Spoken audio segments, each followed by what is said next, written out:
A marriage alliance dragged her into hell. A girl who had experienced death countless times. After the indifferent gods failed to hear her pleas, she dragged her frail body to resist. Years later, she turned hell upside down with overwhelming martial power. Alicia Sirius Lane, the young daughter born to the Lane Marquis after 200 years. Yet, due to her status as an illegitimate daughter, she lived as the most fragile caged bird in a greenhouse. She was confined to the house since childhood, with only books for company. Even breathing the outside air became a luxury. Beneath the halo of a noble lady, she had long seen her destiny clearly. Nothing more than a marriage tool to maintain the family's prosperity. She survived only because she was a girl who could be used for a transaction. At 17, her marriage proposal arrived as expected. The partner was Gregory, son of Earl Buck, who controlled the North. This seemingly perfect political marriage was shattered when an affair in the South was discovered. Gregory received a punishment by duel. Although he survived, he was reduced to a cripple. The Lane family announced the annulment, but the Buck family refused to accept it. A lawsuit dragging on for 8 years exhausted her youth. By the time the Lane family won the lawsuit, Alicia was already 25. She was long past the marriageable age for a noble lady.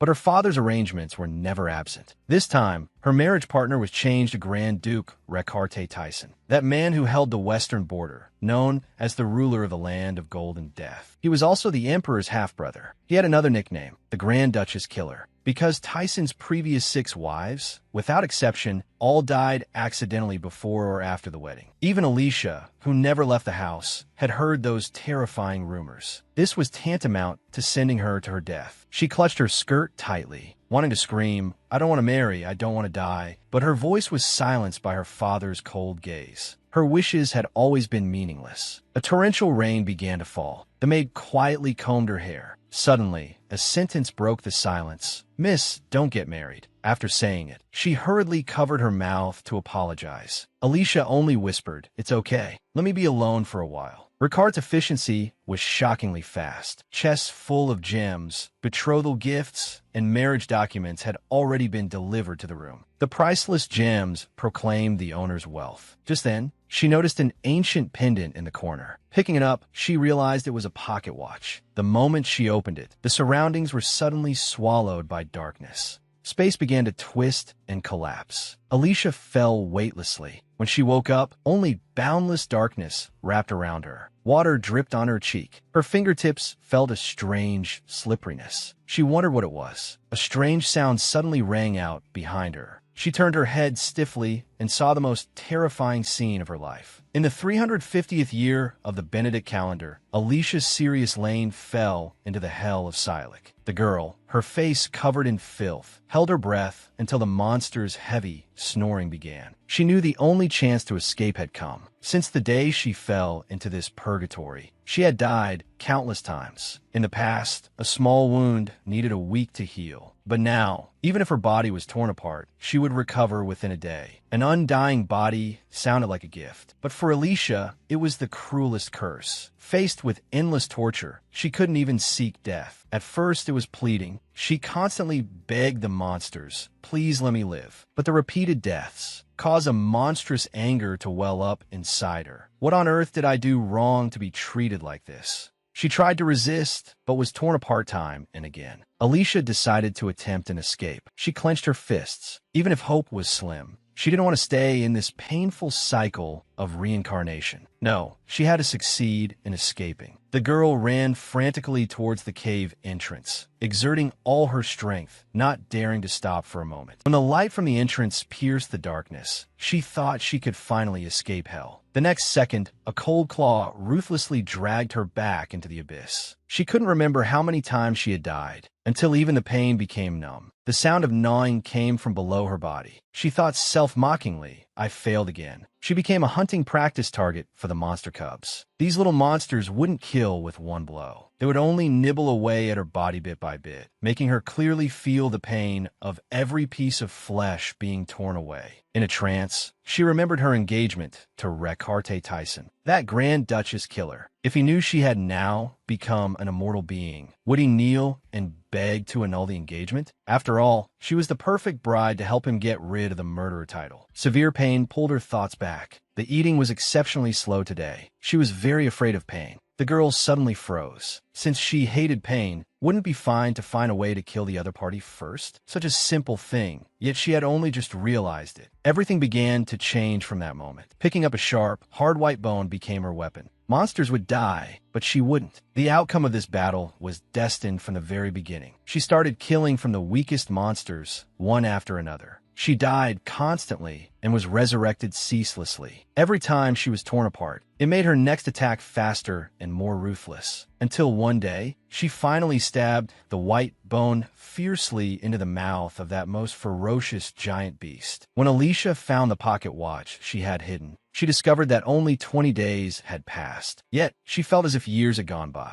How many times had she actually died? The girl vented frantically at the remains of the demonic beast. She roared, "Get lost, you greedy monsters! Do you know how much it hurts to tear a person apart alive?" The remains crushed under her feet suddenly lit up. A yellow crystal rolled out. She bent down to pick it up, holding it before her eyes to observe it closely. What is this? In reality, a cufflink emitted the same glow. The Lane family's carriage had just arrived in the Recarte territory. The Marquis's daughter is missing, a subordinate reported in a low voice. Recarte Tyson's lips curled into a mocking smile. Missing? A boring word game. But his expression was completely unlike his indifferent tone. Instead, it was frighteningly grave. I guess whether it's running away from the marriage or truly missing, she won't be able to escape death. No one knew that deep in hell, a young girl was leaping down from high above, the long spear in her hand pointing straight at the monster below. The cold light was piercing. In the 358th year of the Benedict calendar, Alicia survived in hell. After the girl eliminated the Demon King, she actually returned to her 17-year-old self. But before that, she had been dragged into hell for a full 8 years. The girl leaped down from high above, the long spear in her hand pointing straight at the monster below. The cold light was piercing. Another demon was beheaded by her. Alicia not only survived in hell, but lived very well. After slaying the giant demon, she habitually bent down to collect the spoils. An unknown creature hiding in the distance launched a sneak attack the moment she found the crystal. Unexpectedly, the attack missed. Alicia flipped up neatly, grabbed the opponent's head with both hands, and smashed down with a fierce knee strike. "You dare touch my prey?" That person was kicked dozens of meters away by her. She pressed on step by step. Even stealing in hell gets punished. Only then did the beast-eared man panic. "Please spare me." Alicia froze. The monster actually spoke. The beast-eared man, having picked up his life, immediately knelt on the ground, apologizing frantically, and said he would offer up all his crystals. "Please spare my life. I will never step foot here again." This was the first time Alicia had encountered a creature she could communicate with.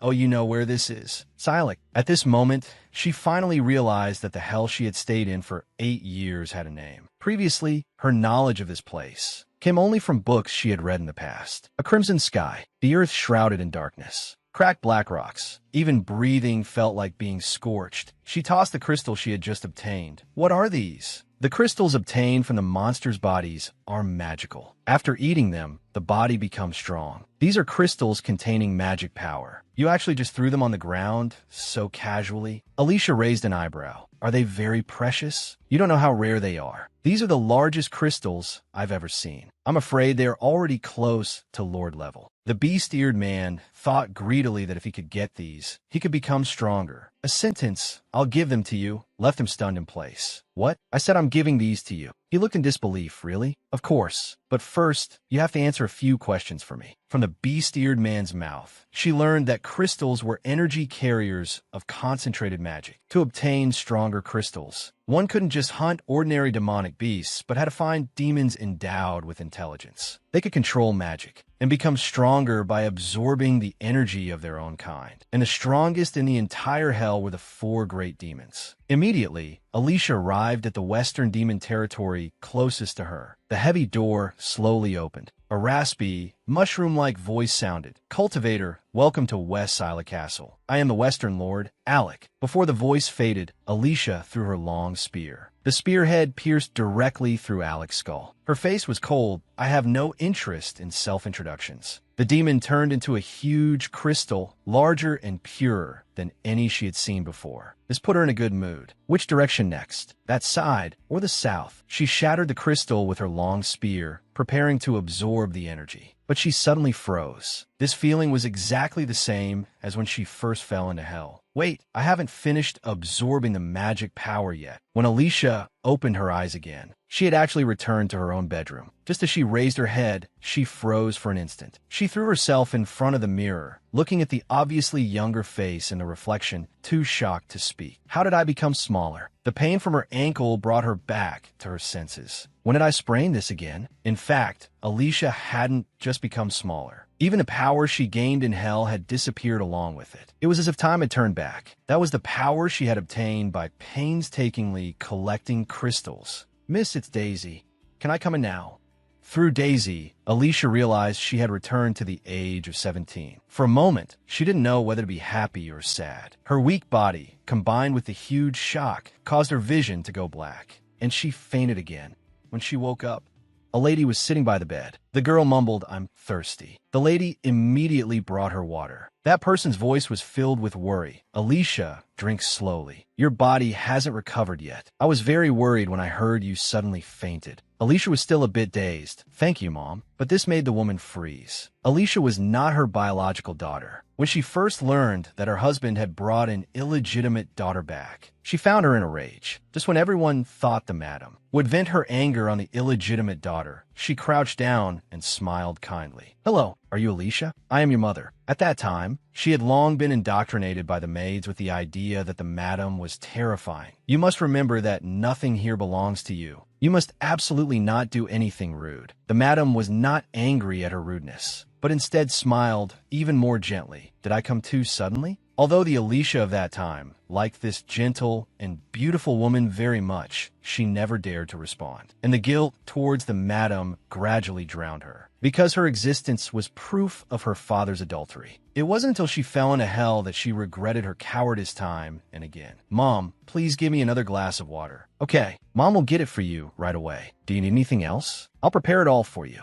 Your body is relatively weak. Do you want some herbal medicine?" Alicia gently held her mother's hand. "Mom, is my engagement partner Gregory of the Buck family?" The mother was surprised. "How did you know?" "Actually, I hate Gregory very much." She thought to herself, although agreements between nobles were very important, their engagement ceremony hadn't been held yet. Maybe there was a turning point. "I understand. Leave it to me. I don't like that Gregory either. Although his looks and personality aren't similar at all, for some reason, he always reminds me of your father when he was young." The mother hugged her gently to "My baby. Just trust Mom. I will never let you be forced into a marriage you don't want." In the evening, Alicia walked rapidly forward. She pushed open the door to her father's office with force. "Release my mother immediately." The Marquis paused, breaking in like this without even the butler announcing you. "Where is your upbringing?" "Alicia, go back to your room immediately." This time, she no longer retreated. "That I asked this what you should say after confining the mistress of the house?" Marquis, Waldemar Lane. In order to annul the engagement, the girl not only threatened her father that she would smash her fiancé's head, but also exposed the fact that he was keeping her mother under house arrest to his face. The Marquis lowered his voice to warn her, "Walls have ears. Watch your words. Your mother is just unwell and resting." How ridiculous. The girl's tone was full of mockery. She was clearly locked up because she opposed my engagement. "You even dare to lock up the mistress of this house, yet you're afraid of others hearing." The Marquis shouted angrily, "Enough. Shut up." Alicia, however, stepped closer to him, her eyes cold. "If the Marquis's daughter smashes her fiancé's head with a hammer at the engagement ceremony, what do you think the world will say?" This completely ignited the Marquis's anger. He raised his hand and slapped Alicia. The girl was beaten, so her head turned to the side, but the corner of her mouth curled into a cold smile. "Dangerous. I want to do that right now. I've just been enduring it." The Marquis stared at his daughter, feeling a sudden chill run down his spine. Her eyes didn't look like those of an ordinary noble lady, but rather like a soldier who had become accustomed to life and death on the battlefield. From the moment Alicia broke in just now, he had felt a sense of incongruity. The daughter who was usually always obedient and submissive not only caused a scene in his office, but also dared to glare at him like this. But he quickly comforted himself. It was just a temper tantrum during puberty. How could someone who used to tremble just speaking to him change? He finally just said coldly, "Go back to your room and reflect immediately. Considering this is your first offense, I won't punish you." The girl's tone was full of indifference.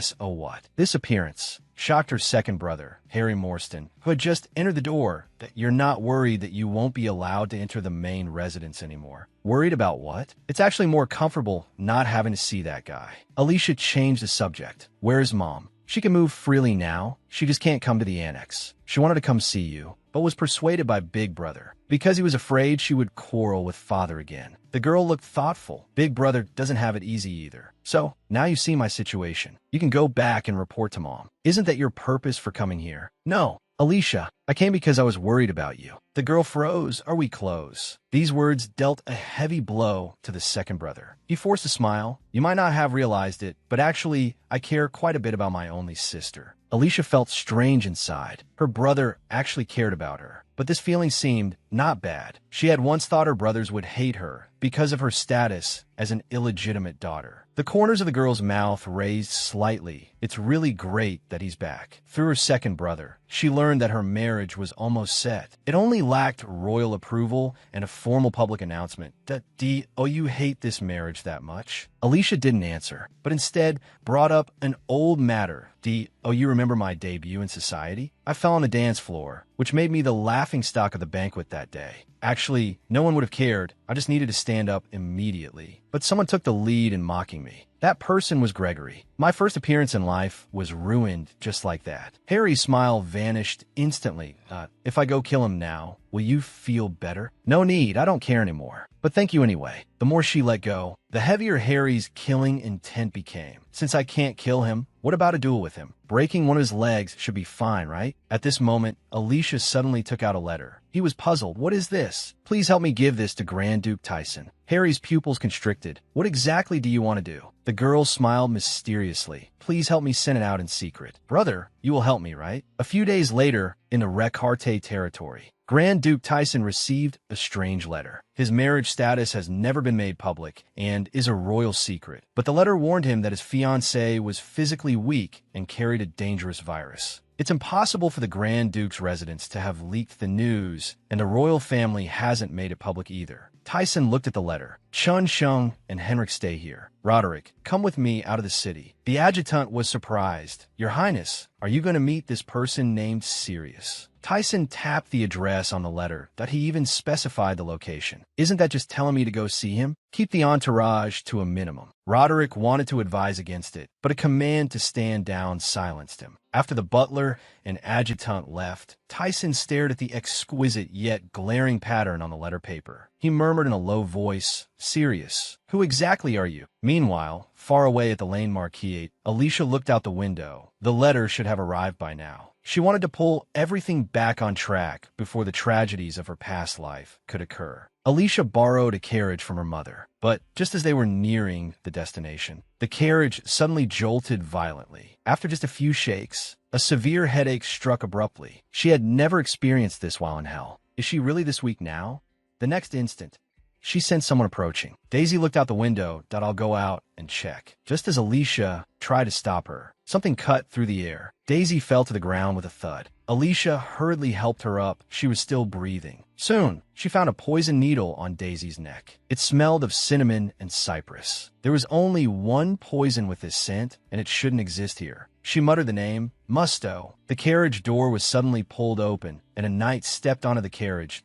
She's just asleep. Her life is not in danger. Please don't worry. The knight picked up Daisy, while man who had first opened the door spoke. Please get off the carriage, Miss Alicia. Or should I call you Sirius? Hair like molten gold, skin pale as snow, and pupils clear as crystal. He indeed bore no resemblance to the royal family, but neither did he look as ferocious as the rumors claimed. While she observed him, Tyson was also scrutinizing her. She looked both frail and timid. It was hard to imagine this was the woman who sent him the letter. Thinking this, he spoke first. I heard Mississippi Lane has a heart condition. Alicia smiled at his words. He really had investigated her health. They say I'll have an attack halfway before even reaching the Recarte territory. This information is only known known within the family. How did you know? Tyson reached out to help Alicia off the carriage. However, she lifted her skirt and jumped down on her own. The meeting place in the letter isn't here. It's a bit further ahead. The ignored man clenched his fist. Rumors said the young lady of Elaine Marquette was shy and cowardly, but the person before him was the exact opposite. He followed her steps. Why did you choose to meet here? Because I need to confirm something. The stone formation of Dolor acts as a sundial. Daylight signifies the time of the living. Night represents the aura of death. After sunrise, non-human beings cannot enter. Have you ever entered here, Your Highness? It's my first time here. And you? Alicia crouched on the spot. Me too. Tyson walked past her toward the stone formation. Seeing she wasn't following, he stopped. That aren't you going in? You go in first, Your Highness. A trace of hesitation flashed in his eyes. What exactly was she planning? Was there a trap set here? The reason Alicia stopped was simply that she thought she couldn't enter. Seeing Tyson walk into the formation without any scruples, her tone held a hint of envy. Your Highness, are you human? Aren't you afraid? It is said that if you can't take even a single step inside, it means you aren't human. To Tyson's ears, however, the meaning changed. Did she believe those rumors that I am a demon? What is there to be afraid of? It's just some stones. Since returning from hell, Alicia hadn't verified one thing. Since hell truly exists, then having fallen into hell and returned from there, does she still count as human? Or has she also become a monster?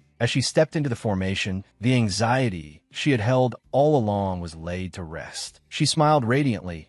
It seems I am human too. Tyson thought to himself, she really is too strange. Thanks to you, I've clarified what I wanted to confirm. The girl suddenly realized she was too close. She hurriedly stepped back. That I should formally introduce myself first. I am Alicia, the one who sent the letter to the Grand Duke. Sirius Lane, I know you are the young lady of the Elaine Marquette. Since you know, that makes it convenient. The girl suddenly knelt on one knee. Grand Duke Recarte Tyson, please marry me. The girl's expression was both serious and expectant, but Tyson only felt he was being played. She wasn't just a strange woman. She was simply mad. You may have many questions, but I can guarantee you won't lose out. Tyson interrupted her.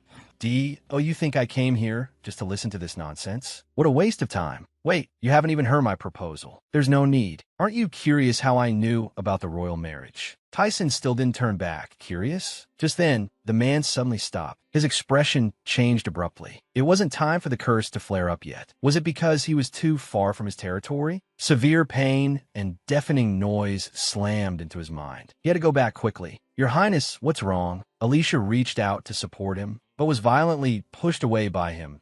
Don't touch me. He was panting heavily. He gritted his teeth and squeezed out a few words. I'm fine. The repeated rejections ignited Alicia's temper instead. She stepped forward and grabbed his hand. I just want to help you back to the carriage. Instantly, Tyson's world went quiet. The clamor of metal in his brain vanished. Alicia saw him freeze on the spot. Was he angry again because she grabbed his hand without permission? Thinking this, she prepared to let go, but the other party suddenly gripped her hand back tightly, pulling her closer to himself. Don't let go. The girl was bewildered. The two sat together, inexplicably holding hands. Alicia was puzzled. Do we have a talk like this? Tyson's face was gloomy. Yes. This is the condition for the conversation. After speaking, feeling it was truly too embarrassing, he covered his face and whispered, so, what exactly do you want me to do? The girl smiled slyly. Please marry me. If you agree, I will predict the future for you 4 times a year. Alicia, whose cultivation had hit a bottleneck, had unexpectedly discovered a magic crystal stone on Grand Duke Tyson that only existed in hell. That faint glimmer meant she could recover all her power. Not long ago, the two had just finalized an agreement. Initially, Tyson didn't believe she could know the future. Facing his skepticism, the girl just smiled faintly. You came here specifically because everything I said in the letter was correct, didn't you? That was indeed the truth, and he had roughly guessed the girl's purpose. Who do you need me to drive away? Gregory of the Buck family. Tyson fell silent. Although breaking ties with the Buck family would incur significant losses, this person before him held clues to his curse. This deal was inherently beneficial to him. He relented immediately. Although we can't marry right away, we can get engaged first. That's enough for you to cut ties with the Buck family. I will treat you well as the future Grand Duchess. Besides this, do you need anything else? The girl pondered. No, I believe you can prepare everything. But let me state in advance, I am very greedy. Tyson accepted this. I'll remember that. Now that we've finished discussing, can you let go of my hand now? Tyson released her. The plan going smoothly put Alicia in a great mood. That I'll be in your care from now on, Your Highness. Tyson looked at her and responded. Likewise. Shortly after, the news of Alicia's engagement to Recarte Tyson spread throughout the country. I heard the Grand Duke fell in love at first sight with that lady from the north. He even gifted her the most magnificent castle in his territory, along with a large tract of land. Meanwhile, the heroine of the news was training. Without the enhancement of the crystal, the recovery process was still too slow. Alicia, is this true? Her second brother rushed into the training grounds holding a newspaper. The headline was particularly striking. Miss Alicia to become Countess Echevarria. She hadn't expected the news to spread so fast, nor that Tyson's ability to act was so strong, putting on quite a show. But even though she was also a protagonist, the newspaper talked entirely about the Grand Duke. Isn't that because hardly anyone in high society knows you? Wait, that's not the point. What on earth have you been doing these past few days? Just then, a servant walked over leading a fine horse. Miss, what you asked for is ready. Seeing his sister's eyes light up, the second brother was puzzled that you've never learned to ride a horse before, have you? The girl didn't answer, but ran towards a horse. Mounting it neatly, she looked at her second brother. Of course I've learned, but silently added in her heart, although it was in hell. The second brother just felt he understood his sister less and less. Alicia suddenly turned back. Brother, it looks like you have to go. As soon as she finished speaking, a servant hurried over. You must return to the main residence immediately. Saying this, he glanced at Alicia, then deliberately lowered his voice. I can't explain here. Please go back first. The girl thought it must be something important. Sorry. Alicia, looks like I have to leave. I'll come back as soon as possible. Don't cause any trouble in the meantime. She smiled and bid him farewell. Once her brother's figure disappeared, Alicia yanked the reins to turn around, taking a deep breath. When she first came back, she wasn't used to this body and almost jumped from upstairs. If the maids hadn't pulled her back in time, her legs would probably have been broken long ago. She remembered how to fight. Those experiences were etched into her bones. But the physical limits were clearly laid out before her. No matter how she trained, it was hard to break through. However, so far, her condition was quite good. The girl leaped and maneuvered easily among the trees, her movements light as a bird. After returning from hell, what she wanted to regain most was the magic crystal stone. Her arm strength was still insufficient. Through effort alone, she could never achieve the effects granted by the crystal. A shadow loomed over her. Alicia looked up and actually saw Recarte Tyson.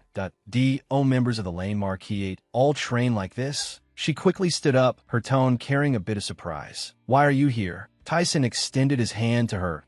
I came to attend the knighting ceremony. The moment their hands touched, Alicia suddenly froze. On his cufflink was a yellow gemstone. What were you doing just now? He stood up abruptly. Nothing, just exercising casually. Tyson's hand hung awkwardly in midair. His voice seemed to carry some dissatisfaction.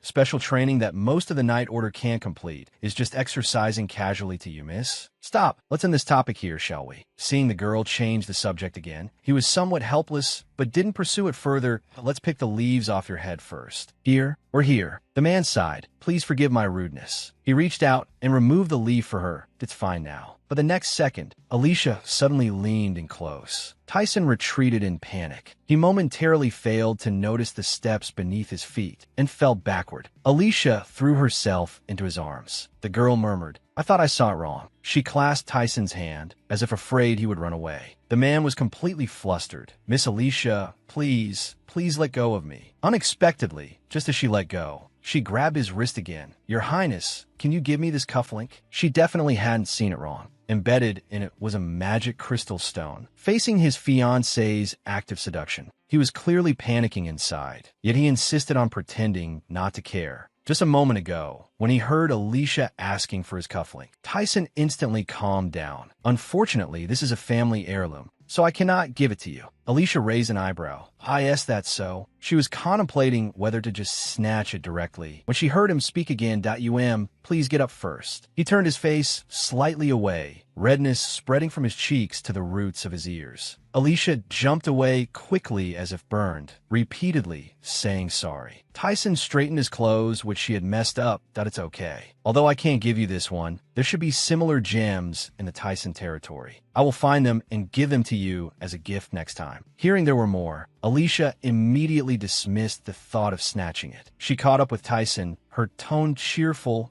In that case, I'll give you a gift in return. It won't snow this winter, but from the last week of March to early April, there will be a massive blizzard. Tyson stopped abruptly. Really? His mind calculated rapidly. March is already early spring. If heavy snow falls then, many people in the territory will surely freeze to death. Preparations must be made in advance. Alicia nodded with a smile. Consider this a gift. It doesn't count towards the number of predictions. Her words sounded absurd and bizarre. Yet for some reason, looking at the girl's expression, Tyson felt a strong premonition that everything she said would come true. He nodded solemnly in thanks. I haven't even given you the gem yet. Thanks to you, we should be able to reduce the territory's losses this time. Unknowingly, they had returned to the mansion. The entrance was already crowded with people. Tyson's adjutant stepped forward quickly. Your Highness, this is what you asked to be prepared. He bowed slightly. Miss Alicia, I have something for you. At this moment, the Marquis's butler suddenly interrupted. Your Highness, the young Marquis Lane is waiting for you in the main building. Alicia whispered, You didn't come here first, did you? Never mind that. Tyson moved closer to her. Alicia, I came to see you. From the beginning, he had no intention of seeing anyone else from the Lane family. He looked sharply at the crowd. Everyone leave. As Daisy was leaving, Alicia signaled her to take the horse back. A voice suddenly came from above her head. Everyone else is gone. Finally, it's my turn. Saying this, Tyson opened the box the adjutant had given him. Inside was a set of incredibly magnificent jewelry. This is the ruby set of Duchess Margaret. Wait, you're not giving this to me, are you? Tyson affirmed and explained, Margaret's rubies have always been paired with the Earl of Echevarria. When you need to wear formal attire for important occasions, you can wear it. Alicia didn't stand on ceremony with him. I will make good use of it. Tyson was amused by her serious demeanor, but soon returned to being serious. How much do you know about the royal family? She actually knew a bit about this. Including the late emperor and the current emperor, there were a total of 5 princes and 1 princess. The second prince died in an accident 7 years ago. The third prince is Duke Lennox. The fourth prince is Earl Estebiana. And the fifth prince is you, Grand Duke Tyson. The only princess, Louise, is your younger sister from the same mother. Not bad. You know the basic common sense. Don't look at me like that. I love reading. The royal family will send teachers to teach you other knowledge. Also, miss, it's best to hide that unique hobby of yours. Alicia agreed readily. Tyson indicated he would fully cooperate with her on everything else. Having discussed business, the two prepared to say goodbye. Then I'll see you at the knighting ceremony. Once the color of the dress is decided, I'll send someone to notify you. Tyson suddenly leaned in, almost touching her cheek, and said a sentence in an extremely low voice. Alicia was stunned. It really was what I saw with my own eyes. After speaking, he mounted his horse. Hope this helps you. Tyson arrived like a spell and left quickly like the wind. Although he startled her, she felt he was much better than the rumors suggested. Just then, the servants who had left earlier suddenly swarmed out, asking all at once, Miss, when did you become so close with the Grand Duke? How do you know him? These people hadn't dared to say a word just now. The girl frowned. Everyone except Daisy, go back. She told Daisy to pack her luggage immediately, preparing to set off for the Echevarria territory, because Tyson had told her a piece of incredibly good news. Marquis Lane wouldn't be able to return for a while. He had protested the annulment of the engagement with the Buck family, angering the emperor and getting himself under house arrest. She could use this opportunity to leave home and do what she wanted. The girl not only openly defied her father's marriage arrangement, but also privately engaged herself to someone else. When a marquis rushed home in a fury to settle the score with Alicia, he only received the news that she had already left home. In stark contrast to his irritability, his wife radiated an aura of joy. You said Alicia? She went to Echevarria? The Marquis, who had been under house arrest in the palace for several days, was full of confusion, demanding to know what had happened. The madam looked composed. That child left a letter, saying she wanted to see her own territory. Is that appropriate? Why didn't you stop her? Not expecting her husband to be so unreasonable, the madam was stunned for a moment, then smiled contemptuously. I can't even enter the south wing. How could I stop her? The Marquis then realized his wife's abnormality. Marina, we didn't do this on purpose, did you? Just because of that incident. I was merely stating a fact. The madam's tone darkened slightly. That child hasn't asked for anything on her own in 17 years. This is the first time. You should stop now, too.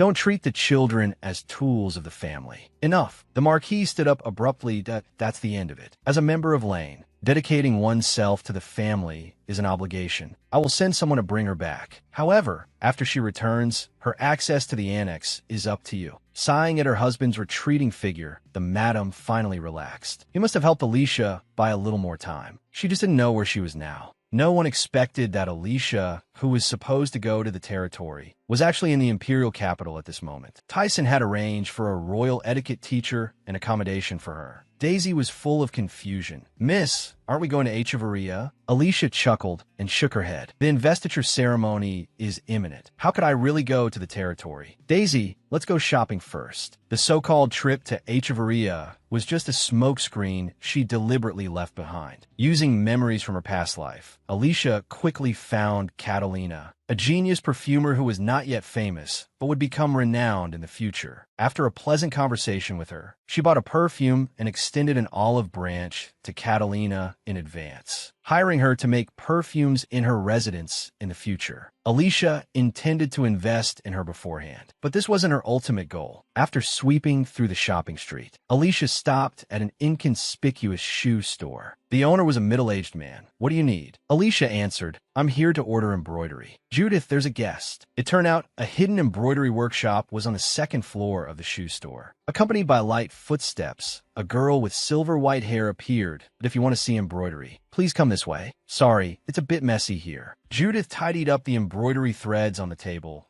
I'll organize it right away. Please wait a moment. Alicia smiled and reassured her, it's okay. It's already very tidy. Sorry to keep you waiting. My name is Judith Perlman. I haven't learned much, so I don't know if this greeting is appropriate. Alicia also introduced herself. I heard your embroidery skills are outstanding, so I want to place a batch of orders with you. Saying that, she signaled Daisy, open the box. Here are the blueprints. See if you can make them. Judith took them. This wasn't difficult for her. Just as she was about to agree, her gaze suddenly stopped on the handwriting on the second page. Daisy, you step back first, Alicia ordered softly. As soon as the maid left, Judith crumpled the blueprint tightly. Sharp killing intent instantly burst from her eyes. Alicia was not afraid at all. Don't worry. Only I know about this matter. To come here, I specially took many detours on the way. Before she finished speaking, Judith was already attacking her, waving a pair of scissors. Who exactly are you? Alicia reacted extremely quickly, using the handle of her fan to precisely strike the tendons of her wrist. The scissors flew out of her hand. Why mother should be the person most talked about in the capital right now. Judith was shocked until her arm went numb. How could her strength be so great? Alicia spoke solemnly. I hold no hostility toward you. I just want to become friends with you, the Croa clan. 8 years ago, the Croa clan suffered extermination. At that time, 6 unexplained fires occurred near the capital, and she was the sole survivor of a certain branch of the Croa. For years, she hid in this small workshop. Now, this luxuriously dressed young girl before her had torn open the scars of the past right in front of her face. Shut up. Judith abruptly drew a knife and pointed it at Alicia, warning her. Leave this place. The Croa clan has long ceased to exist. The girl raised her head slightly. Her tone remained flat, but her words were as sharp as a blade. If you continue to run away, they will truly vanish from this world. What do you know? Judith was instantly ignited with rage. But the next second, Alicia's words made her freeze all over. I know who betrayed the Croa. Judith, I will help you get revenge. The girl's voice trembled. Why? Didn't I say it? I want to become your friend. A friend who can help the other party. The Croa clan claimed to have 6 people in charge externally, but actually another faction was hidden. It was they who betrayed the entire Croa clan. Judith's voice was full of disbelief. Ah, yes, that's true. If you want to know if my words are true, verify it yourself. But you have to be quick. If you waste more time, you'll die too. The girl's heart tightened. Has this place been discovered? Alicia didn't answer directly, but left a thought-provoking hint. I hope you can finish the order before spring. Shortly after, Alicia received the invitation for the royal title conferment. Meanwhile, inside the palace, due to the intensifying unrest at the border, Recarte sought the emperor to apply for increased troops to the west. As they talked, the topic turned to his marriage. The ministers were arguing incessantly about the seating arrangements for the title conferment ceremony. Even he and the empress had been in a cold war for 5 days over this matter. There was no information about the Count of Echevarria in the capital, so recently, people had been probing the empress, causing her to be extremely annoyed and take it out on him. This all started because of you, suddenly proposing an engagement and insisting on conferring a title. By the way, how is that Count of Echevarria doing? Recarte corrected him. She is not a count yet. I'm conferring it anyway. What's the difference? Although this engagement was requested by Recarte, the driving force was the emperor. He gave Marquis Lane absolutely no chance to choose and finalized the wedding time that if you were worried your daughter is too young, how about getting married in 2 years at 19? That period is enough for the two to deepen their feelings. This proposal is not bad, right? However, why does your expression look so uneasy? Do you not like becoming in-laws with the imperial family? The Marquis felt as if he had fallen into an ice cave in an instant. Even though he immediately added that he felt honored by this marriage, the emperor still found an excuse to keep him in the palace. Although he was happy to help his younger brother settle the engagement, he was very dissatisfied with sending Echevarria away. Ricard's tone was in different point. One has to show some sincerity, right? Besides, she's the only person I can trust to hand Echevarria over to. Saying that, he got up to leave. Instead of agonizing over this here, you might as well manage the rumors in the capital. Everyone is saying I brandished an axe and kidnapped Alicia. Who told you to have such a bad reputation originally? Strange. I clearly told them to fabricate a romantic love story of the century. The gaze his younger brother cast at him made him feel inexplicably guilty. Just as Recarte was about to leave, the emperor suddenly called out to him, Recarte, once winter passes, you'll get angry again. You have to be careful. After a moment, Recarte responded, I will remember. After he left, the emperor looked at the empty grand hall and sighed, Brother, what exactly should I do? The butler was waiting outside the door. Your Highness, did your chat go well? Did you get the reinforcements? Yes. What about Miss Alicia? I wonder if she will come this winter. Tyson hopes to make a good impression on her. Recarte interrupted him. She is only 17, but she is not an ordinary 17-year-old girl. She is the person who proposed to your Highness with a blood pact, and she will be 18 after summer passes. Just the right age for marriage. Didn't His Majesty say so too? Ricard's footsteps paused, his brow tinged with impatience. Are you the Emperor's spy? The butler still didn't give up urging marriage. Your Highness is right for you to stay vigilant at all times. But His Majesty hasn't wanted you to marry for just a day or two. You and Josephina are only 2 years apart, and even she is married. You can't stay single forever. Enough, Henrik. He boarded the carriage that I will not marry Alicia. Just as Recarte finished speaking, a familiar voice came from not far away, Grand Duke. He turned his head abruptly. He saw Alicia standing nearby. Sunlight spilled onto her face, and the girl smiled with curved eyes. Your Highness, long time no see. Recarte, having been caught in the act, felt doomed at this moment. Did she hear that? Alicia tilted her head slightly, her clear eyes full of doubt. Your Highness. The man breathed a sigh of relief. Nothing. I just didn't expect to meet you here. Why did you come here? Alicia's tone was brisk. His Majesty summoned me. He said he wanted to see me before conferring the title. Knowing his brother's personality, he probably threatened Alicia to sign a marriage agreement in advance. Thinking of this, his tone shifted. Oh, you remember that cufflink? I said I would find a matching one to give to you. It just so happens I have it in my residence in the capital. Do you want to come see it now? I will explain to His Majesty for you. Alicia's eyes lit up instantly, and she agreed almost immediately. I want to go. Inside the residence, Ricard's voice came faintly. Tyson's craftsmen rarely make jewelry. I heard they were thrilled when they received the order this time. Alicia's attention had long been stolen by the gemstone. The clear light reflected on her face. To think such a large magic crystal exists in reality. Do you like it? Only when Recarte spoke again did she snap back to reality. That I like it. It's truly beautiful. She couldn't wait to swallow it. But the next sentence caused her pupils to quake again. It turns out Tyson has a diamond mine. This kind of gemstone is mined from there. Although it is called a land of death, it is actually as beautiful as paradise. Alicia immediately seized the opportunity. Then can I go see it? Just then, the maid served tea and snacks. Recarte took a sip of tea, and his tone became a bit cooler.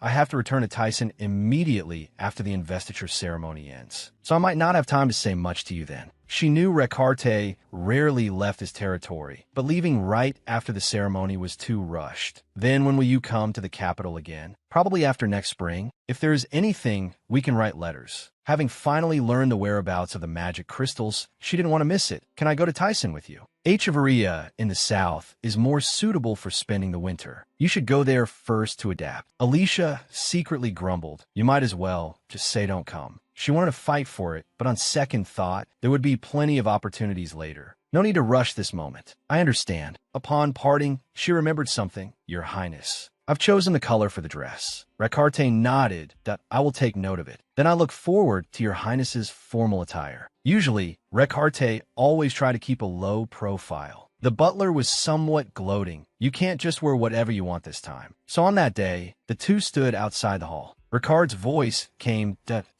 oh, you remember the procedure? Just walk directly to the center of the hall after entering. No need to be nervous, because you are the protagonist today. As soon as his voice fell, the palace doors slowly opened. The announcement and whispering discussions surged in together. That Miss Alicia. Hard to imagine. Such an angel is actually engaged to a demon wielding a battle axe. Wait, isn't she wearing Margaret's ruby? I heard the Grand Duke fell in love at first sight and kidnapped her. It seems to be true. Alicia ignored the surrounding discussions and walked steadily toward the front of the Grand Hall. After the formal etiquette, the Emperor smiled and waved, beckoning her forward. He announced her as the Count of Echevarria. The Grand Duke responded. The Emperor's joy was palpable. Today is truly a double blessing. Not only do we have a new Count of Echevarria, but my youngest brother has finally found someone to spend his life with. Alicia, welcome to the Imperial family. I also prepared a gift for you.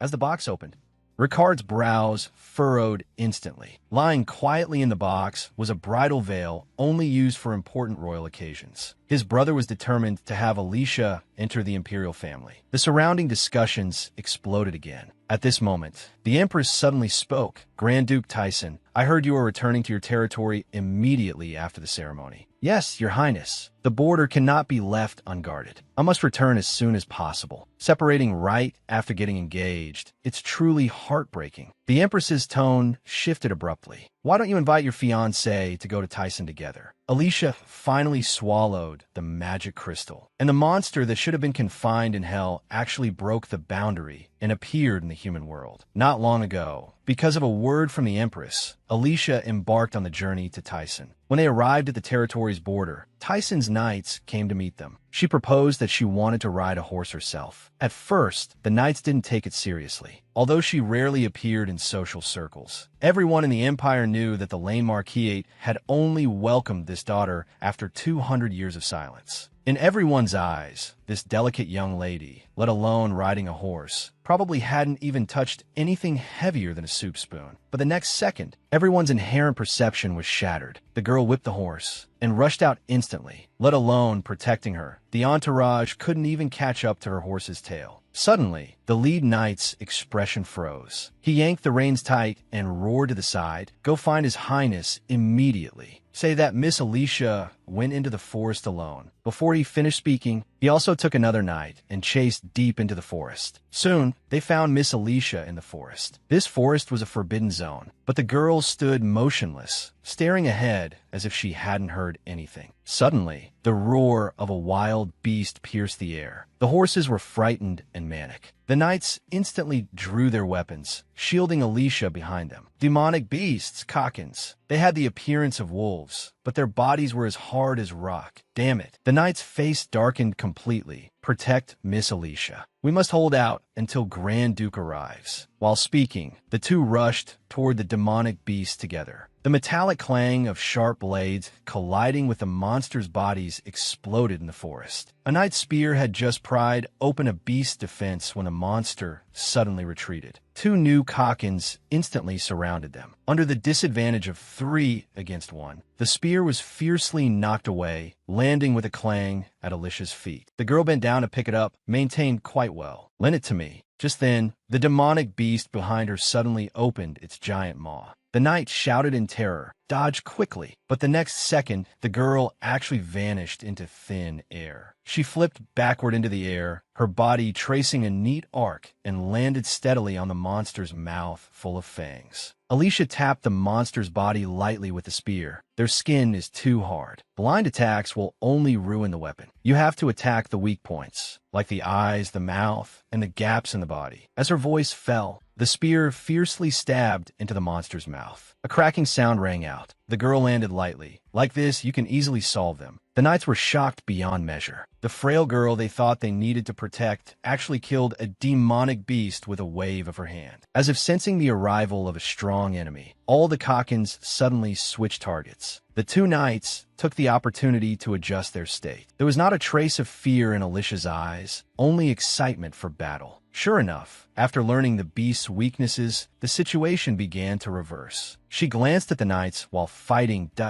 as expected of Tyson's men. They learn and adapt extremely fast. At this speed, it should be over very soon. But just then, the spear in her hand suddenly shattered. Alicia was stunned. What was going on? Tens of meters away, someone galloped over on a horse. His muscles tensed, and the giant axe in his hand flew out fiercely. The moment the cold light flashed, a demonic beast had already been cut in half at the waist. Alicia's eyes widened in astonishment. It's Recarte. He nervously grabbed Alicia, his voice full of unconcealed anxiety. Are you okay? Are you hurt? Alicia looked at his tense jawline and suddenly remembered the days and nights in hell. At that time, she had curled up in the darkness countless times, praying for someone to reach out and save her. But by the time she learned to slaughter in hell and no longer needed anyone, the salvation she had once looked forward to countless times never arrived. She suddenly smiled that I'm very good. Alicia pointed to the remains of the demonic beast nearby. But did these appear here before, too? Her fiancé was a warrior who had slaughtered his way through hell. But the man knew nothing of this. So, when he learned that the girl had broken into the forest with demonic beasts, Recarte simply went crazy. His worry and urgency made Alicia freeze in place. The last time she felt this kind of emotion was from her mother, but that was all. She revealed a formulaic smile, that I'm fine. Did this kind of thing happen here before? After confirming she was safe and sound, Recarte finally breathed a sigh of relief. Fortunately, you don't look injured. We'll talk about the forest later. Roderick, Olivier, Tyson's knights. Can't you even protect one person well? Roderick thought a great disaster was imminent, but Ricard's tone suddenly softened. I won't hold you accountable this time, but do not speak a word of what happened today to anyone. Recarte did not separate from her this time. He personally escorted her for the remainder of the journey. However, the moment they arrived at their destination, he dumped Alicia into Lilai's palace. The reason given was that they were not yet married. As the Grand Duke, he ought to reside in his own separate palace. From that day on, she had not seen Recarte for nearly a month. She was busy every day with official duties and receiving visitors. Today, Baron Jarrett's was visiting. The man at the end of the line suddenly turned around and ran quickly in the other direction. He had heard she was just a naive young lady from the north who knew nothing of worldly affairs. Sure enough, the security here was a mess. As long as he could successfully infiltrate, the rest would be easy. What is this? The man answered subconsciously. It's a gift to make the master of this place a heretic. Only after speaking did he snap back to reality. Before he could even draw his weapon, he was struck hard by a hand chop and lost consciousness. Alicia picked up the item he had dropped. She frowned slightly. There are really too many visitors today. Night fell, and the door was gently pushed open. A dark shadow slipped in. The masked man pulled out a dagger. A cold light flashed. Alicia's eyes snapped open. In the next second, the dagger was sent flying to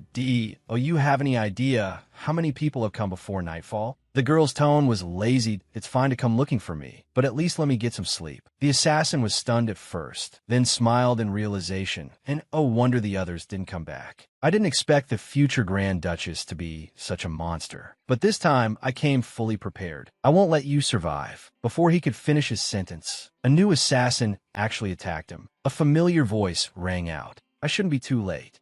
Long time no see. Miss Alicia, I have completed your commission. Judith. Alicia looked pleasantly surprised. I knew I was right to entrust this to you. You did it perfectly, as long as you were satisfied. Judith nodded. Her gaze swept over the captive on the ground. Oh, you need me to dispose of this one. The captured assassin showed no fear. Instead, he threatened, "Do you know how many of us there are?" Judith's eyes turned cold. "Shut him up." The man immediately received a heavy blow. "Who hired you?" The assassin remained stubborn, "And no matter what you do, I will never reveal the client's information. It was Baron Jarrett's." Judith interrupted him directly. "He has always wanted to use his daughter to take the position of Grand Duchess and seize power. Failing to frame you, he resorted to such extreme methods. Did you really think this plan would work? If it were Croa, we would never accept such a commission." "That's wonderful, Judith. It seems you've become Master Croa." The assassin was shaken to his core. Croa? This young girl was actually the new master of the Croa clan? Judith narrowed her eyes slightly. "It is all thanks to your help." "All right." Alicia stood up and walked toward the assassin. "Now then, uninvited guest, let us solve the problem at hand." The next day, inside the Tyson residence. "Did you kill him?" Recarte asked. Alicia put down her tea. "Not yet." "Very good. I will send a specialist to handle it. If you want to kill him, that's fine too. Just leave the cleanup to my people to avoid exposure." Ricard's attitude toward her had changed abruptly. He must have heard from the knights about her slaying the demonic beasts. But in Alicia's heart, a sense of unease still rose faintly. "Do you have nothing else to say?" The man's tone remained flat. This conferment of the title seems to have exceeded their expectations. Such things may happen again in the future. Take this opportunity to strengthen the guards at Lilai's palace. Alicia suddenly realized these things were just daily routine for Recarte. Although the Emperor seemed to care for this younger brother, his entire life was likely lived under surveillance and restriction. The girl sighed softly. "You handle these matters. For the sake of your highness, the Grand Duke. Up until now, I have remained silent. It seems to have given some people the illusion that I can be easily trifled with." She tapped the table with a finger, centered on her fingertip. The entire table shattered with a crash. "From now on, I will act as I please in my own way." He was branded with the name of a demon by the world, but in reality, he was a living sacrifice for the entire imperial family. Since the age of 14, Recarte had been confined to the Tyson territory. Whenever the second moon, Lua, rose, a purgatory-like burning sensation would sweep through his body. Yet his body felt as if it were turning to ice, gradually freezing over. His head felt as though it were being repeatedly pierced by countless sharp blades. The immense pain caused him to convulse uncontrollably. The worried shout of the butler came from outside the door. Recarte used all his strength to shout at him to leave. He forced himself up, his vision blurred by pain. On the verge of his reason collapsing, he drew the dagger at his waist and stabbed it fiercely into his arm. Blood gushed out, but when he pulled the dagger out, the wound on his arm healed instantly. Maintaining his sanity through self-mutilation was already a daily occurrence for Recarte. Otherwise, the monstrous anger and despair in his heart would drive him to destroy every living creature in sight. He stumbled toward the bedroom. This was the curse that every Grand Duke Tyson had to endure. There was no medicine to cure it, nor any solution to break it. The pain followed like a shadow until their lives ended. Recarte occasionally wondered if he had killed the previous emperor with his own hands while he was still alive, would he feel any better? The thought of having to suffer through this agony for 10 more days made him feel like he was going mad, that I really should have just killed everyone. He muttered curses under his breath, but his remaining reason repeatedly warned him not to do that. Every year at this time, Recarte would lock himself in his room, refusing to let anyone near. The unbearable time passed slowly in such pain and struggle. This was Alicia's first day staying in Tyson Castle. The assassins had changed their methods and set fire to Lilai's palace. Until the palace was repaired, she could only stay here temporarily. She had intended to take the opportunity to go out and hunt demonic beasts, but Recarte strictly forbade it. The reason was simply that the Tyson territory was not peaceful. Before leaving, he dropped a cryptic warning: "Lock your door at night." Who knew that the next day she would receive news that Recarte was ill? Alicia was full of doubts. A man called a demon, rumored to be able to go into battle the next day, even after being pierced by swords. How could he suddenly fall ill? Moreover, the attitude of most servants was strange. They showed no sign of anxiety, and even the doctor never appeared. Thinking this, she proposed to visit Recarte. The adjutant not only didn't stop her, but actively led the way. Ricard's room was empty and desolate. Along the way, let alone servants. Not even a guard was seen. His face was as pale as paper, looking utterly sickly. From time to time, he twitched slightly due to difficulty breathing. He looked as if he had just been fished out of water. Alicia took out a handkerchief and wiped the cold sweat from his forehead. She suddenly remembered their first meeting. Recarte had a similar condition then. She tried to mimic her actions from that day, gently holding his hand. Does his pain lessen when touched by someone? But then why would he send everyone away? Late at night, Recarte stumbled into Alicia's room. He stood before the girl's bed. Alicia sensed it and opened her eyes from her sleep. "Your Highness." The man's hoarse voice was almost pleading. "I'm sorry, Alicia. This must be very confusing for you. But please." The girl got up in a panic. Recarte suddenly grabbed her hand. "Please don't let go." Alicia looked at him in confusion. His expression looked as if he were about to cry at any moment. The next second, the man lost his strength and fell into her arms. The girl was completely bewildered. "Grand Duke." "Your Highness." She didn't let go of Recarte because his body was frighteningly cold. Sunlight spilled into the bedroom from the window. Recarte quietly watched Alicia. The pain that had tortured him for 14 years was perfectly suppressed for the first time. He didn't remember much of last night, but the tightly held hands and the brightly burning fireplace allowed him to guess roughly what had happened. From their first meeting, he had discovered that as long as Alicia touched him, the pain would disappear. He knew this fact clearly, yet he had deliberately avoided her. But now, he had to give up struggling.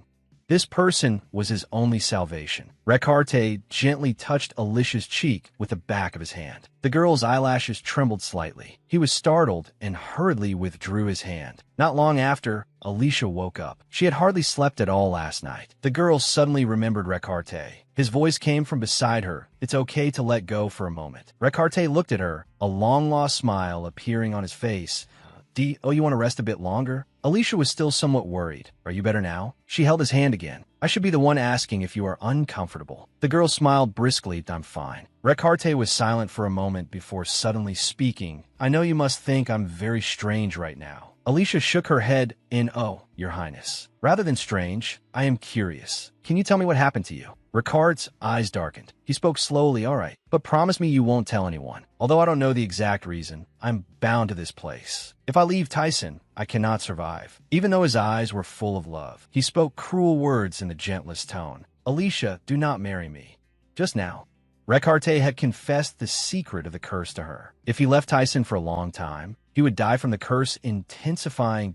You remember our first meeting? It wasn't much back then, but now is the time of year when my curse flares up the most severely. Seeing the girl's worried look, Recarte smiled instead. "Don't make that face. I have already met the person who can change everything." Alicia's eyes widened instantly. "Who is it?" When Recarte looked at her with a smile, she realized with a start. "Is that person me?" Recarte put away his smile, his tone becoming incredibly serious. "Just like the deal you proposed before, I hope you can accept my request. When I fall ill in Tyson, please hold my hand." He paused, then added, "No matter what you want, as long as it isn't the throne, I can give it to you. Although I don't care, clashing with the imperial family is always a bit troublesome." Alicia only felt it was absurd. Did he treat noble titles like stones by the roadside? "As long as I hold your hand, any request is okay." "Of course." Then, the sapphires set in Lilai's palace. Recarte raised an eyebrow. "Just that? To some extent, it is already yours. If you want permanent ownership of the separate palace, I could transfer it to you immediately." Alicia was thinking this was too simple when she heard him change the subject. "However, there is an additional condition." Her heart sank. "What is it?" "You must never let anyone know that you can eliminate my pain, especially the imperial family." "Why? Aren't they your family?" Recarte let go of her hand. "Because if they find out, tomorrow you will become the Grand Duchess of Tyson." "What does that mean?" The man was silent for a long time before speaking slowly. "Alicia, do not marry me." The girl stared at him blankly. Last night, this man had begged her not to let go. In the blink of an eye, he said he didn't want to marry her. In fact, Alicia didn't like Recarte that much, nor was it love at first sight. But this sentence still made her taste the frustration of rejection. Perhaps because she had subconsciously decided that since the engagement was set, the two would eventually enter a commercial marriage. So this refusal, which was both decisive and tinged with gentleness, made her particularly annoyed. Just as her thoughts were in turmoil, Ricard's curse flared up again. He curled up on the bed in pain, groaning aloud. Those amber eyes looking at her seemed to lose focus. Alicia rushed over instantly. She covered his forehead with her hand. "That I'm sorry. I'm late." She suddenly sobered up. Why was she throwing a temper tantrum at a sick person? Why didn't you notify me? Recarte saw clearly that the person who came was her, and a weak smile immediately appeared on his face. "Just for a moment, it doesn't matter." Alicia sighed and softened her voice. "What can I do to make you get better faster?" Recarte answered obediently. "The pain disappears where your hand touches." She placed her hand on his forehead again. "Like this?" As his breathing gradually steadied, Recarte tilted his head slightly closer to her. "Holding hands is enough." Alicia gazed at him quietly. She discovered that this man seemed to become exceptionally clingy when he was vulnerable. Recarte took the initiative to grab her hand. At this moment, his expression was particularly pitiful. "Don't let go of me." Alicia's heart felt as if it had been hit hard by something. Seeing him like this, her previous anger vanished instantly. Through their conversation, she finally understood. As long as she held his hand, the pain would slowly subside. But once she let go, the agony would sweep back in. Recarte suddenly spoke. "Why are you looking at me like that?" The girl spoke the thoughts in her heart. "Because I think you are very pitiful." Faced with this almost offensive remark, he didn't mind at all. Ricard's tone was gentle with a hint of playfulness. "Then are you willing to stay here and keep this pitiful man company?" Alicia thought to herself, compared to the cruel and cold demon in the rumors, perhaps this was what Recarte was really like. Just then, he suddenly pulled a delicate key from under his pillow. Alicia took it. "What is this?" Recarte answered. "It is the key to the Grand Duchess's treasury." The girl realized for the first time that she was already dead when she was in hell. She never felt hunger, and now she actually saw the same characteristic in Recarte. The difference was she was afraid to face the fact that she was dead, while Recarte was afraid of being treated as a monster by her. Not long ago, Recarte gave her the key to the Grand Duchess's room. This not only meant she could exercise the rights of the mistress while unmarried, but she could also control the merchants of Tyson. And for this expensive gift, Recarte only said one sentence: "I trust you, Alicia."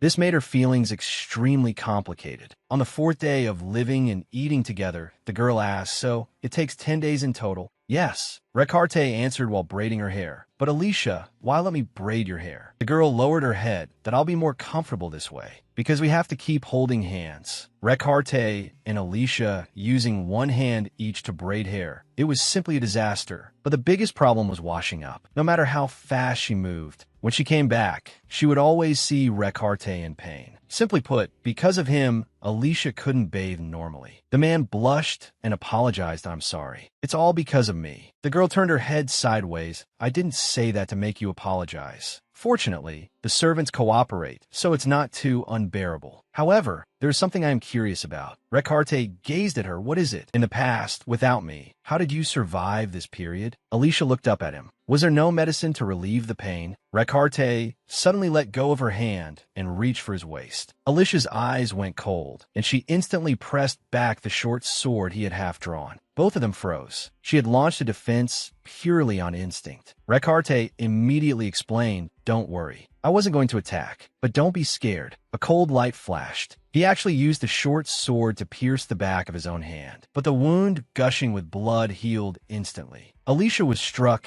as if by lightning, staring straight at his arm. The other party didn't notice. "I just used greater pain to temporarily offset it." During these days with Recarte, he not only didn't eat or drink, but barely even slept. She should have realized it sooner. This was exactly the same as when she was in hell. "Have you been to hell?" Recarte clearly hadn't expected her to ask that, and looked at her blankly, just as Alicia regretted her impulse. The other party spoke. "Although others call me a demon, you don't need to worry. I have never been to hell, and the curse won't." Alicia suddenly interrupted him. "Why explain?" Recarte looked at her with a very complicated gaze. "Because I don't want you to look at me that way too." "Then how should I look at you?" The man answered slowly like before. "I don't want you to be afraid of me either." In hell, Alicia never felt hunger. It wasn't until she had spent a full year there that she realized she was truly dead. But he couldn't give up his obsession with living. He forced himself to swallow anything edible, but his body had no reaction and couldn't even digest it. In the end, he could only give up, accepting the fact that he was already dead. The way Recarte struggled in pain reminded her of herself back then. "That I'm not afraid of you. You just remind me of someone." From that day on,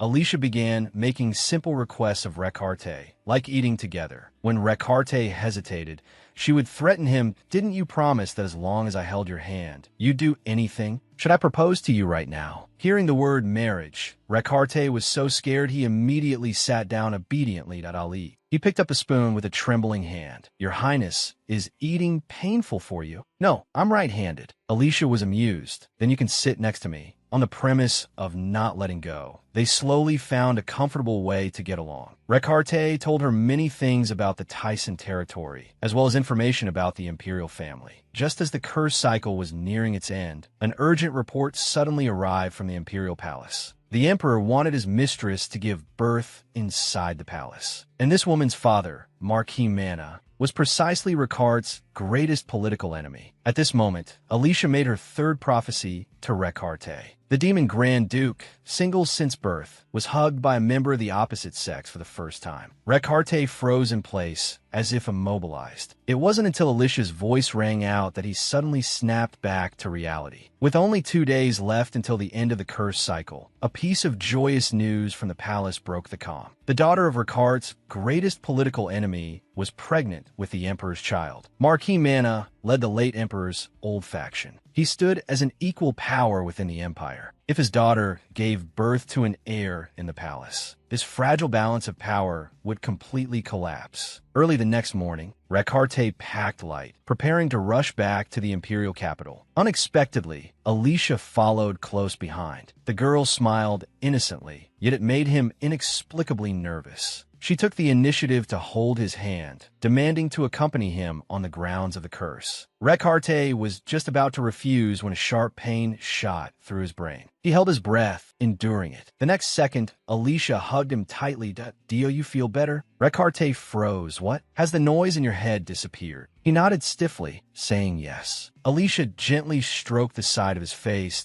"I thought the larger the contact area, the better the effect might be. Seems this method works too." Although he objected repeatedly, she eventually got into the carriage. Besides, he found it hard to refuse Alicia anyway. The night before, Alicia had already learned the reason for the joyous news from Judith. The emperor had been on the throne for many years without an heir. The sudden news of a mistress's pregnancy caused an uproar in the capital. Recalling Rekarte was simply to stabilize the situation and to throw the offending problem to him. Thus, Alicia made the third prophecy. In any case, this is His Majesty's first child. There is no need to dampen everyone's spirits, so you only need to express sincere congratulations. The carriage suddenly jolted violently. Alicia fell forward. Rekarte had just caught her. When he heard the person in his arms continue, "When the next season arrives, His Majesty will welcome his first princess." Alicia waited for his response, but Rekarte just stared at her blankly. A few seconds later, they realized they were embracing. The two abruptly separated. Someone's heart was pounding wildly. He suddenly felt a bit flushed. A few days later, they arrived at the imperial palace. The arrival of Grand Duke Tyson made the already tense atmosphere even more solemn. But only Alicia could sense that Ricard's mood was actually quite good at this moment. Under the guidance of an attendant, she parted ways with Rekarte, reminding him once more, "Don't forget what I said." Inside the conference room, everyone was arguing fiercely about whether to let Marquis Manhwa's daughter move into the palace. Only a child born in the palace could receive imperial recognition. Just as the emperor was about to explode, the attendant loudly announced, "Grand Duke Tyson has arrived." Everyone was prepared for Rekarte to firmly object. No one valued the empire's order more than him. But the emperor suddenly widened his eyes, staring fixedly at his younger brother's face. Although filled with questions, he still posed the question first. "Grand Duke Tyson, what is your view?" Rekarte wore a smile. "Brother, congratulations on welcoming your first child soon." The emperor looked incredulous. Although he had urgently recalled him, he had expected this stubborn brother to object. But Rekarte not only didn't object, but instead proposed letting the Marquis's daughter enter the palace as soon as possible. Marquis Manhwa was just about to speak in excitement to thank him, but was stopped by Rekarte raising his hand. "That I heard that young lady is already 8 months pregnant. It would be better to enter the palace early to rest. With an heir, the empire will be more stable." Several royals immediately spoke up to block this, unable to understand why he suddenly changed his attitude. Ricard's tone shifted. "Although I am happy for my brother to have offspring, it is an indisputable fact that the first imperial heir was conceived outside the palace. If it is a firstborn son, Succession rights can be discussed later. If it is a firstborn daughter, then how about canceling her right to succeed the throne? Although imperial law does not limit succession by gender since the founding of the country, there has never been a precedent of a princess ascending the throne. Most importantly, Alicia told him that the emperor's first prince must be born of the empress. At this moment, Alicia was standing in front of the empress's portrait, Eleanor, the most beautiful woman in the entire empire. Not only was her appearance peerless, but she also had a beautiful voice. Known to the world as the Fairy of the Sea, the emperor was once one of her most fervent suitors. But this love, praised by the world, only lasted for 9 years. Lady Alicia. The girl turned around at the sound. She only heard the attendant report respectfully, "Her Majesty the Empress summons you."